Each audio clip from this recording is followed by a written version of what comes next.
Welcome back everyone, it's Haz here and with another Sea of Stars quick guide, this time around for some good old traditional JRPG experience grinding with the best spots I have found so far now that I'm pretty much at the end of the story of the game. And overall I have found two extremely efficient spots to grind I'd like to share, and if I find something even better in post-game, I'll also share that one later. Let's start off with the question, is experience grinding necessary in Sea of Stars? I would say normally no, it isn't. The game is actually really well paced and the game gives you good chunks of experience throughout the game, but the boss fights and just general experience increase in forced battles. But I say this with playing on the normal intended difficulty, and I think if you're playing with the challenge relics enabled that make the game quite a lot harder, then perhaps these grind spots and leveling grinding might be necessary to help you out a bit. In the end, we all have different experience with the game and its difficulty, and I also have lots of friends who just love to experience grind for fun, so it's up to you whether you want to do it or not, but leveling up definitely helps in getting quite a bit stronger, especially with increasing your health and mana attributes. Before we begin, also I'd like to mention that if you want the best results grinding experience, then make sure you have purchased the 20% experience bonus relic from the black market merchant in the port town of Brisk, but if you've missed that, I have a short guide that explains how to get this relic. I'll link the video in the description.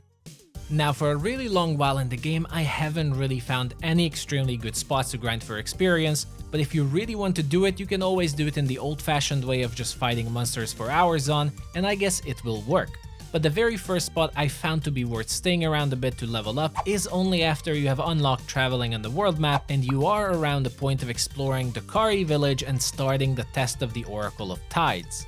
Around midway the dungeon, you will bump into a save room with the rest spot, and this is where I recommend to grind if you need some levels or experience, as if you leave the resting zone to the north, you will immediately find a group of 3 enemies, a shrimp knight with 2 goo-goons that are incredibly easy to beat with no effort for a total of 2090 experience points, which I found to be one of the best source of experience for a very long while into the game, almost for 20 hours later until the second spot, which is pretty much close to the end of the game already too. All you need to do is beat the enemies, walk back into the room, save the game, quit to the title screen and click continue, and just repeat the process as the monsters will be respawned, and for some reason your health and mana will be also maxed out.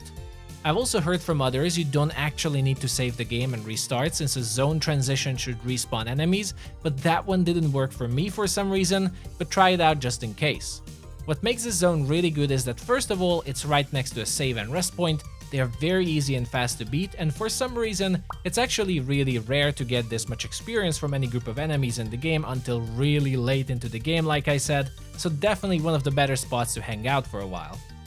The second spot is pretty late into the game, so I will avoid saying any spoilers except for saying the zone name, which is going to be Sacrosanct Spires, so until you ever hear of a place like this, the first spot is the way to grind experience. Once you're on this island, the area you're looking for is called Hunting Fields, which the story will naturally walk you through again, where there's going to be a pack of 3 birdmen walking around, and this is the group you want to beat, as defeating them will reward you with 5,700 experience points, almost 3 times the amount of the previous zone, and while the level ups will also be a lot more, once again you can easily grind 3 or 4 levels in just an hour over here.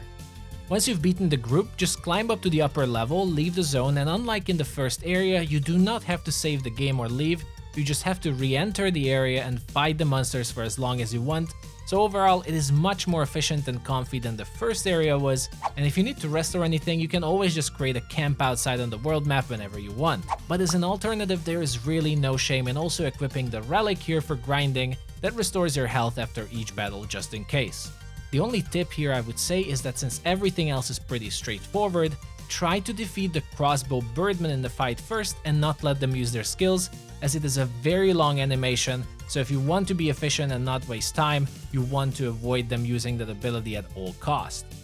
So these are the 2 spots I found the best for grinding so far in Sea of Stars. I've yet to explore post-game fully, so I'm sure I'll make another video sometime soon with that, but I've also talked with friends about these spots and they are more than enough to grind experience needed to beat the game and all of its content, so I don't imagine we'll need anything better than this for the moment. Hope this video helped, and if you have any other spots that you think were really good for leveling, do share them in the comments that we can all test them out and see if they work. And as I will beat the game in the next few days, I'll also report about post-game and its contents if there's anything important to know or talk about, so keep an eye out for that.